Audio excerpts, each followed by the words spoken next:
Hello दोस्तों, welcome back सत्य monitor. तो दोस्तों, डियर स्टूडेंट, जैसा कि आपने थंबनेल में देखा होगा, आज इस वीडियो में आपको एनडीए के मैथ्स का बैक पेपर के पार्ट 4 यानी लास्ट पार्ट बताने वाला हूं। तो जो लोग इस वीडियो को पहली बार देख रहे हैं वो चैनल को सब्सक्राइब कर ले, ऐसे ही एनडीए बैक पेपर और मॉडल पेपर क्वेश्चन के लिए। और जिन लोगों ने अभी तक बैक वीडियोस नहीं देखी हैं तो मैं डिस्क्रिप्शन में उनका लिंक दे दूंगा, वहां से जाके जरूर वॉच कीजिए। क्वेश्चन है ई की पावर एक्स से सापेक्ष ई की पावर एक्स का अवकलज क्या है। तो जब इसका अवकलज निकालेंगे तो आपका निकल के आएगा एक्स ई की power x upon e x की पावर ई। तो आपका राइट आंसर होगा ऑप्शन ए। और अगला क्वेश्चन है 92, यदि कोई अवकल function f x limit x tends to -1 function f x plus 1 upon x square -1 बराबर -3/2 तो संतुष्ट करता है, तो limit x tends to -1 function f x किसके बराबर है। तो जिसके बराबर है वो है हमारा -1 के बराबर। तो आपका राइट आंसर निकलेगा ऑप्शन बी। हमारा अगला क्वेश्चन है 93, यदि फलन एफ एक्स बराबर ए प्लस बी एक्स, एक्स यहाँ पे आपको दिया गया है लेस देन 1, 5 एक्स बराबर 1, बी माइनस ए एक्स एक्स ग्रेटर देन 1 सतत है, तो a प्लस बी का मान क्या है। तो जो आप a प्लस बी का मान निकालेंगे तो जो आपका मान निकल के आएगा वो आ जाएगा आपका 5। तो आपका राइट आंसर होगा ऑप्शन ए। क्वेश्चन है 94, फलन एफ एक्स बराबर साइन एक्स के संदर्भ में निम्नलिखित कथनों पर विचार कीजिए। तो आपको यहाँ पे दो कथन दिए गए हैं और इनमें से कौन कथन सही है आपको ये बताना है कि कथन एक सही है कि कथन दो। जो हमको दोनों को रीड कीजिएगा तो आपका जो राइट आंसर हो जाएगा वो हो जाएगा आपका ऑप्शन बी। केवल दूसरा कथन हमारा सही है, पहला कथन क्या है, गलत है। हमारा अगला क्वेश्चन है 95, फलन एफ एक्स बराबर 3 की पावर एक्स का प्रांत क्या है। तो जो इसका प्रांत है वो है आपका माइनस इन्फानाइट से इन्फानाइट तक। तो आपका राइट आंसर होगा ऑप्शन ए। हमारा अगला क्वेश्चन है 96, यदि एक अवकलज समीकरण का व्यापक हल Y square plus 2c Y minus C X plus C square बराबर 0 है, जहां c एक स्वैच अचर है, तो अवकलज समीकरण की कोटि क्या है। तो जिसकी कोटि है वो है 1। तो आपका राइट आंसर होगा ऑप्शन ए।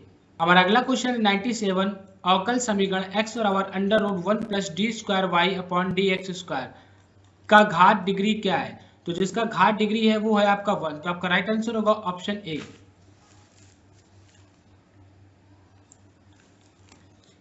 हमारा अगला क्वेश्चन है 98, निम्नलिखित में से किस अवकल समीकरण का व्यापक हल y बराबर ए ई की power x plus b e की पावर माइनस एक्स है। तो जब इसका व्यापक हल समीकरण का निकालेंगे तो आपका जो आंसर आएगा वो आ जाएगा आपका d square y upon b d x square minus y बराबर 0। तो आपका राइट आंसर होगा ऑप्शन बी। क्वेश्चन है 98, अवकल समीकरण इन यानी इन मतलब integration d y upon d x plus y बराबर एक्स का हल है। तो जो आप इसका पूरा हल करेंगे यानी सॉल्व करेंगे तो आपका जो सॉल्व हो के आंसर निकलेगा वो निकलेगा e की पावर x माइनस e की पावर y बराबर c। तो आपका राइट आंसर होगा ऑप्शन सी। e की power 2 integration f plus integration x square यानी dx किसके बराबर है। जो आप इसको पूरा सॉल्व करेंगे तो आपका जो सॉल्व होकर आंसर आएगा वो x की पावर 5/5 प्लस c। तो आपका राइट आंसर होगा ऑप्शन डी।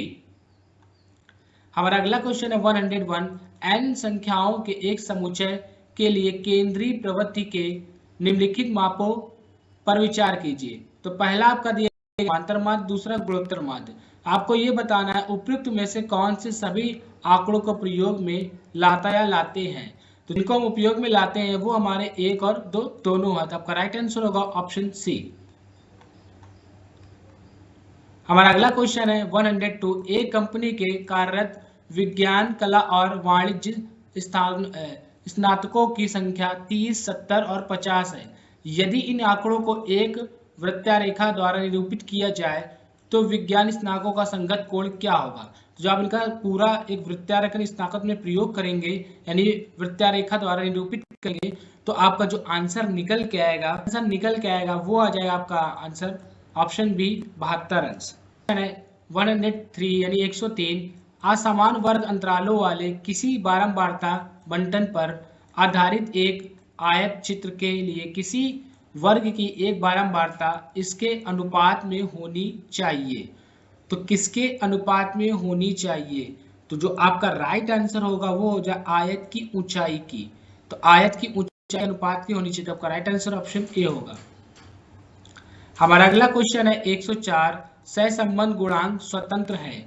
तो किसमें आपका सहसंबंध गुणांक स्वतंत्र है? तो है वो स्केल और मूल बिंदु दोनों में के परिवर्तन से। तो आपका राइट आंसर ऑप्शन सी होगा।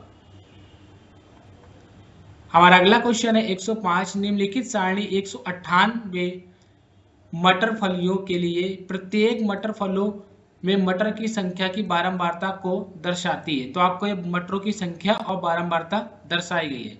इस बटन की माध्यिका क्या है? जो आप इसकी माध्यिका निकालेंगे तो आपकी निकल के आएगी 3। तो आपका राइट आंसर होगा ऑप्शन ए। तो 6, यदि n प्रश्नों यानी x माइनस के x2 माइनस के x3 माइनस के xn माइनस के का माध्य m है, जहां के एक वास्तविक संख्या है, तो x1, x2, x3 xn का माध्य क्या है? तो जो आप इसको पूरा सॉल्व करेंगे और जिसका माध्य निकालेंगे तो आपका जो माध्य निकल के आएगा वो है कैपिटल N प्लस एन के। तो आपका राइट आंसर होगा ऑप्शन बी। हमारा अगला क्वेश्चन है 107, विचार मानो 73, 85, 92, 105, 120 का इनके मध्य से विचलनों का योगफल क्या है? तो जो विचलनों का योगफल आप निकालेंगे तो निकल के आएगा 0। तो आपका राइट आंसर होगा ऑप्शन सी। हमारा अगला क्वेश्चन 108, मान लीजिए x के धनात्मक संख्याओं m और n का hm यानी हरात्मक माध्य और y इनका gm यानी गुणोत्तर माध्य है। यदि 5x बराबर 4y है तो निम्नलिखित में से कौन सा सही है? तो जो इनमें से सही है वो है आपका m बराबर 4n। तो आपका राइट आंसर होगा ऑप्शन डी। और अगला क्वेश्चन 109, यदि किसी बारंबारता बटन का माध्य 100 है और विचरण गुणांक 45% है तो प्रसरण का मान क्या है? तो जब आप इसका प्रसरण करेंगे तो आपका प्रसरण का जो मान निकल के आएगा वो आएगा आपका 2025। तो आपका राइट आंसर होगा ऑप्शन ए। हमारा अगला क्वेश्चन है 110, मान लीजिए दो घटनाएं ए और बी इस प्रकार है कि पीए बराबर एल और पीबी बराबर एम, तो निम्नलिखित में से कौन सही है? तो जो निम्नलिखित में से आपका सही है वो आपका राइट आंसर है option C, P A upon B greater than या equal L plus M minus 1 upon M. तो आपका राइट आंसर ऑप्शन सी होगा। हमारा अगला क्वेश्चन 111, निम्नलिखित संख्याओं के किस समुच्चय के लिए माध्यिका और बहुलक मोड़ का मान एक समान है? तो जो आपका मान एक समान है वो है आपका 6, 8, 6, 18, 18, 18, 30। तो आपका राइट आंसर होगा ऑप्शन बी। 112, 12 प्रेक्षणों का माध्य 75 है। यदि दो प्रेक्षणों को हटा दिया जाए तो शेष प्रेक्षणों का माध्य 65 है। हटाए गए प्रेक्षणों का माध्य क्या है? तो हटाए गए जो प्रेक्षणों का माध्य निकल के आएगा वो आपका आ जाएगा 125। तो आपका राइट आंसर होगा ऑप्शन बी। हमारा अगला क्वेश्चन 113, यदि समीकरण x प्लस 1 बराबर 0 का एक मूल k है तो इसका दूसरा मूल क्या होगा? तो इसका दूसरा मूल होगा k स्क्वायर। तो आपका राइट आंसर होगा ऑप्शन सी। 114, प्रेक्षणों के एक समुच्चय के गुणोत्तर माध्य का परिकलन 10 के रूप में किया जाता है। यदि प्रत्येक प्रेक्षण xi को 3xi की पावर 4 से प्रतिस्थापित किया जाए तो प्राप्त गुणांक माध्य क्या होगा? तो जो प्राप्त गुणांक माध्य आपको निकलेगा वो निकलेगा 30,000। तो आपका राइट आंसर होगा ऑप्शन सी। 115, यदि पी ए यूनियन बी बराबर 5/6 और पी ए इंटरसेक्शन बी बराबर 1/3 और पी ए बार बराबर 1/2 है तो निम्नलिखित में से कौन से सही है? तो आपको यहाँ पे बताया गया है कि कथन दिए गए कौन सही। पहला कथन में कह रहा है ए और बी स्वतंत्र घटनाएं हैं। दूसरे में बताया गया ए और बी परस्पर अपरिवर्तित घटनाएं हैं। तो जो आपका राइट आंसर है इसमें से यानी कि कौन सही है, तो जो आपके सही है वो है आपके केवल एक घटनाएं। तो आपका राइट आंसर होगा ऑप्शन ए और बी तो क्या हमारी स्वतंत्र घटनाएं हैं। ये वाला हमारा गलत है। हमारा अगला क्वेश्चन 116, 15 प्रेक्षणों के एक समुच्चय के औसत को रिकॉर्ड किया जाता है किंतु बाद में यह पता चलता है कि एक प्रेक्षण में दाही के स्थान पर गलती से 3 के बदले 8 लिख गया है। प्रेक्षण को संशोधित करने के बाद औसत, तो प्रेक्षण को संशोधित करने के बाद जो आपका औसत निकल के आएगा वो आ जाएगा आपका 10/3 घट जाएगा। तो आपका राइट आंसर होगा ऑप्शन सी। हमारा अगला क्वेश्चन है 117। एक सिक्के को 2 बार उछाला जाता है, यदि ई और एफ क्रमशः पहले और दूसरे उछाल यानी टॉस में चित्र यानी हेड आने की घटना को दर्शाता है, तो पी ई यूनियन एफ किसके बराबर होगा? तो ई यूनियन एफ जिसके बराबर होगा वो होगा हमारा 3/4 के। तो आपका राइट आंसर होगा ऑप्शन सी। 18 एक द्विपद बटन में माध्य 2/3 और प्रसरण 5/9 है। क्या प्रक्रिया है कि यादृच्छिक चर x बराबर 2 हो? तो ये जो आपका यादृच्छिक चर x बराबर 2 किसमें होगा, तो वो आपका राइट आंसर हो जाएगा 25/216। तो आपका राइट आंसर होगा ऑप्शन डी। हमारा अगला क्वेश्चन है 119। यदि प्राप्तांकों 10, 12, 13, 15, 15, 13, 12, 10, x बहुलक 15, तो x का मान क्या है? तो जो आपका x का मान है वो आपका मान है 15। तो आपका राइट आंसर है ऑप्शन डी।